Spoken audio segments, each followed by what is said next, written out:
G'day and welcome to the Snow Show. Coming at you from Perisher. Coming at you from Thredbo, one of the prettiest little ski resorts in Australia. At the Suzuki Australian Mogul Championships, some of Australia's top freestyles, mixing it with the world's best, going big. We're going to jump straight into it with the Suzuki Australian Bordercross Championships at Hotham. But first, we head to Thredbo. First, we go to Hotham for the Suzuki Continental Bordercross Championships. Enjoy the show.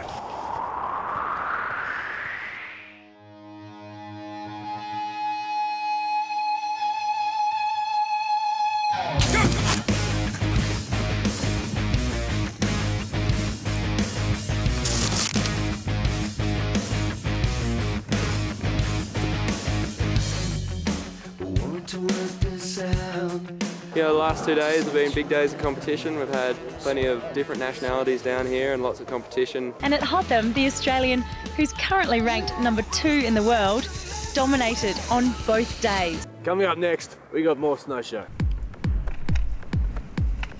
Skiacross, an emerging sport that grew out of bordercross, is a discipline that requires speed, strength and nerves of steel.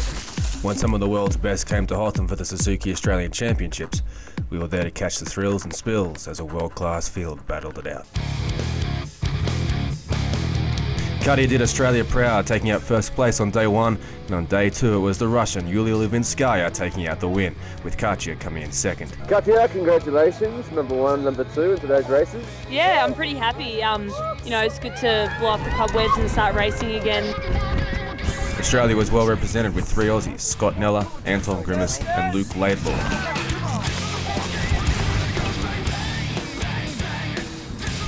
All 4 fought it out for the crown, but in the end it was Scott Neller who found the hole shot on the final jump for a brilliant finish. Scotty, congratulations brother, number 1 on both events. Yeah, pretty exciting. I mean, it was a great event and Suzuki put on a fantastic day. The 2010 Kangaroo Hoppet was greeted with sunny skies after a bumper August, the snowiest on record. And in its 20th year after being opened by 3 local Indigenous tribes, the Hoppet showed off the Victorian Alps in their full glory.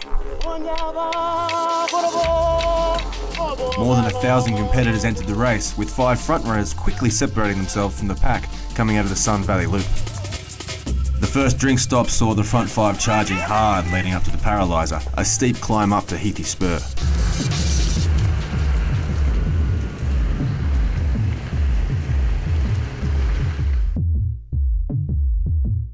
The second lap up the Paralyzer saw the lead split, with the Swiss Olympian Valerio Liccardi breaking away, making his way through the back end of the field. Fighting it out for second here is last year's winner Ben Sims with Alex Almakov, both of Australia, down the final descent. Yeah, in the downhill I knew I'm leading and I will make it. And coming in second place was Australian Alex Almakov, who is also an Australian biathlon champion and World Cup competitor. It's great. I was feeling pretty good on the first lap, and then on the second lap I knew that I was hoping for a podium, so I was pretty happy with that. Yeah, I had a bit of a doubt because some of the boys had faster skis than me. The winner of the women's event was Aussie Esther Bottomley, finishing more than a minute ahead of the nearest competitor. All in all, the 2010 Kangaroo Hoppet was one of the best yet, making the 20th running of the event a weekend to remember. Coming up next, the Suzuki Bumps at Perisher. The 2010 Suzuki Australian National Freestyle Championships attracted competitors from around the globe, with the Russians and the Japanese Olympic team representing in force and giving the world-class Topper's Dream freestyle course in Perisher a truly international presence.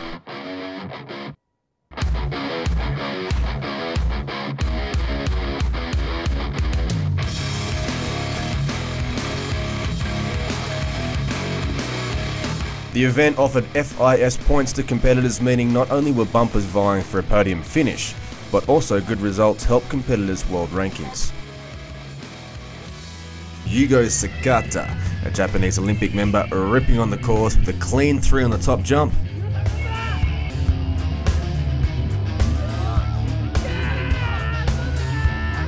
And a huge 7 on the second jump, enough for 3rd place. But first, we head to Thredbo for the Australian Alpine Championships.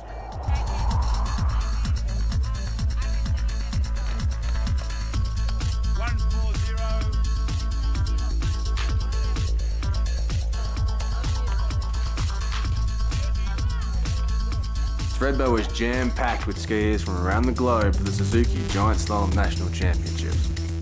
On the second run of the championships, the course was particularly technical, with the average time being a full 10 seconds slower than the first, virtually a leap year in GS time.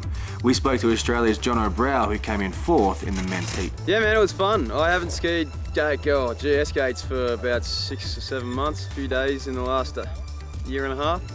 So it was kind of a shock to the system, there's no doubt about that, but I had fun. Oh, it was very good. The weather nice, good snow, and 2 good runs. 1, 2, 3, 4th gate, Sammy. Straight at it. Straight at really it? low.